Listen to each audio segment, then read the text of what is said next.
एक अंधेरी रात, सुनसान सड़क और देवेंद्र वहां से अपने घर जा रहे होते हैं। और तभी उनके सामने कार से एक लड़की को रास्ते पर फेंका जाता है। आखिर वो लड़की कौन है? आइए उसकी सच्चाई जानते हैं।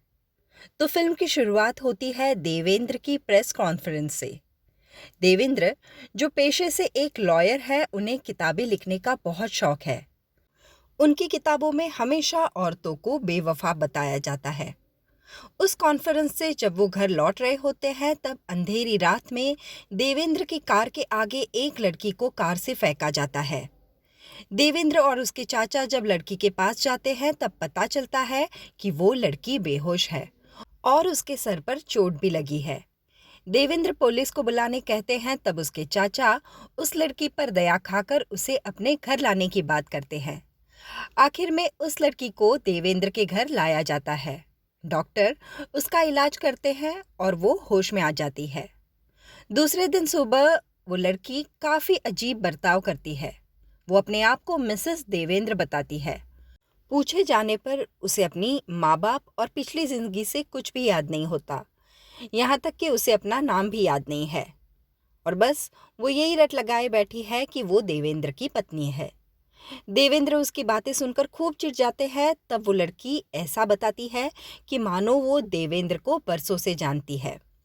देवेंद्र अपने चाचा से कहते हैं कि उस लड़की की गुमशुदा होने की खबर अखबार में छपवा दी जाए और जितनी जल्दी हो सके उस मुसीबत से उनको छुटकारा मिले। इंस्पेक्टर, डॉक्टर, चाचा जी और देवेंद्र जब इस मसले पर बात करते हैं, तब सब मिलकर फैसला लेते हैं कि वो लड़की अपनी याददाश्त खो बैठी है। कोई भी उसका गलत फायदा उठा सकता है, इसलिए जब तक वो ठीक ना हो जाए उसे वहीं रखना होगा। उस लड़की को वहीं घर में रखा जाता है, जहां वो धीरे धीरे सबके साथ घुल मिल जाती है। बूढ़े चाचा का ख्याल रखती है और घर की सारी जिम्मेदारियां उठा लेती है। चाचा को भी वो बहुत पसंद आने लगती है। लेकिन देवेंद्र अपने अतीत की वजह से औरतों से दूर रहता था। सपना नाम की एक लड़की ने देवेंद्र को प्यार में धोखा दिया था और इसीलिए देवेंद्र को औरतों से नफरत थी। लेकिन लड़की धीरे धीरे देवेंद्र का दिल जीतने में कामयाब होती है और देवेंद्र उसे अनामिका कहकर पुकारते हैं। ना चाहते हुए भी देवेंद्र उसे पसंद करने लगते हैं। दूसरे दिन देवेंद्र के बिजनेस क्लाइंट नरेश जब उससे मीटिंग करने उनके घर आते हैं, तब अनामिका को देखकर चौंक जाते हैं। और उसी रात वो एक गुंडे को कुछ पैसे देकर अनामिका को उस घर से उठवाने के लिए कहते हैं। दो गुंडे रात को घर में छुपके से घुसकर अनामिका को वहां से उठा लेना चाहते हैं। तब देवेंद्र उनसे लड़कर अनामिका को बचा लेते हैं। अनामिका इस घटना से बहुत ज्यादा डर जाती है और तब चाचा जी ये सिचुएशन नॉर्मल करने के लिए देवेंद्र और अनामिका को शिमला भेजते हैं। देवेंद्र और अनामिका शिमला की वादियों में एक दूसरे के साथ खूब अच्छा समय बिताते हैं। लेकिन जब देवेंद्र एक फोटो स्टूडियो पर जाते हैं, तब अनामिका की तस्वीर देखकर चौंक जाते हैं। उसी फोटो स्टूडियो से उन्हें होटल का एड्रेस मिलता है और वो होटल क्लार्क पहुंच जाते हैं।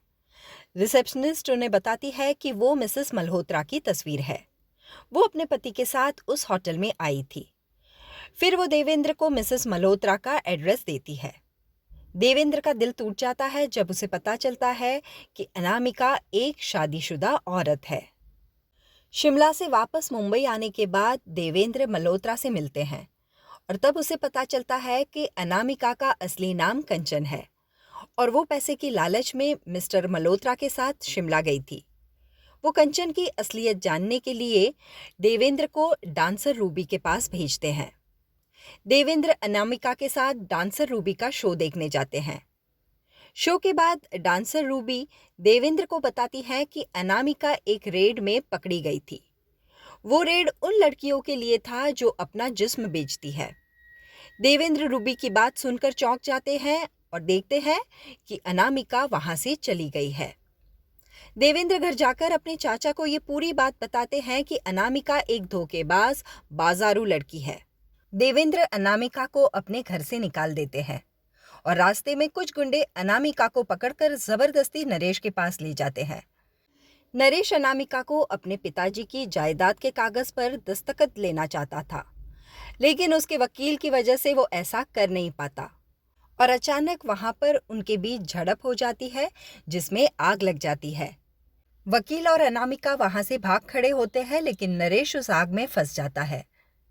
दूसरी सुबह चाचा जी देवेंद्र को बताते हैं कि अखबार में अनामिका की तस्वीर है और उसमें उनका नाम अर्चना है। वो दिल्ली की मशहूर समाज सेविका सरस्वती की बेटी हैं। चाचा जी अनामिका की असलियत जानने देवेंद्र को मुंबई से दिल्ली भेजते हैं। दिल्ली आकर देवेंद्र का सामना आखिर अनामिका से हो ही जाता है। आखिर में असलियत पूछने पर अनामिका उन्हें पूरी हकीकत बताती है। कुछ सालों पहले अनामिका जब कॉलेज में पढ़ती थी, तब वो राइटर देवेंद्र की बहुत बड़ी फैन थी। उसी के कॉलेज में नरेश भी पढ़ता था, जो हमेशा अनामिका को सताया करता था। अपनी माँ की बीमारी और गरीबी की वजह से अनामिका शादी कर लेती है और शादी की रात ही उसे पता चलता है कि उसकी शादी नरेश के भाई के साथ हुई है। लेकिन नरेश का भाई शादी के बाद कभी भी घर नहीं लौटता। उसने आत्महत्या कर ली। अनामिका के ससुर ये सदमा बर्दाश्त नहीं कर पाते और उन्हें पैरालिसिस का अटैक आ जाता है। दूसरी तरफ अनामिका की मां का देहांत हो जाता है। अनामिका के ससुर ने सारी प्रॉपर्टी उसके नाम कर दी थी। एक रात नरेश ने अनामिका पर हमला कर दिया और वो जैसे तैसे कर वहां से भागकर मुंबई आ गई। मुंबई आते समय कंचन के नाम से उसने नई जिंदगी जीने की शुरुआत की और उसकी मुलाकात रूबी से हुई, जिसने उसे मल्होत्रा की ऑफिस में नौकरी दिलवाई। मिस्टर मल्होत्रा के साथ बिजनेस टूर पर शिमला जाने के बाद जब मल्होत्रा ने उससे जबरदस्ती करनी चाही, तब अनामिका वहां से भाग खड़ी हुई। जब वो रूबी से मिलने गई, तब उस क्लब में रेड पड़ने पर सब लड़कियों के साथ अनामिका को भी पुलिस ने पकड़ लिया, लेकिन सभी लड़कियों के बयान पर वहां से उसे छोड़ा गया। रूबी के गुंडे उसके पीछे पड़ गए और जब वो उसे बांधकर जबरदस्ती अपने साथ कार में ले जा रहे थे, तब अनामिका कार से कूद गई और बेहोश हो गई। और वही समय था जब देवेंद्र उसे अपने घर ले गए। सुबह होश में आने के बाद अनामिका ने देखा कि वो देवेंद्र के घर है। तब उसने उनकी पत्नी होने का नाटक किया। उसने अपने आप को बचाने के लिए ये सब किया। ये पूरी बात जानकर देवेंद्र को अनामिका के प्रति अपनी गलतफहमी का एहसास होता है, लेकिन तभी वहां नरेश आ जाता है, जिसका चेहरा आग की वजह से बहुत ही बुरी तरह से खराब हो चुका था। नरेश देवेंद्र पर हमला कर देता है और दोनों के बीच में खूब जमकर हाथापाई हो जाती है और इसी दरमियान इलेक्ट्रिक शॉक लगकर नरेश की मौत हो जाती है। आखिर में अर्चना यानी कंचन यानी कि अनामिका हमेशा के लिए देवेंद्र की हो जाती है। तो ये थी सुपरहिट मूवी अनामिका की कहानी। ऐसी ही नई पुरानी हिंदी मूवीज की कहानियों के लिए please do subscribe to my channel popcorn time with Vandana. धन्यवाद।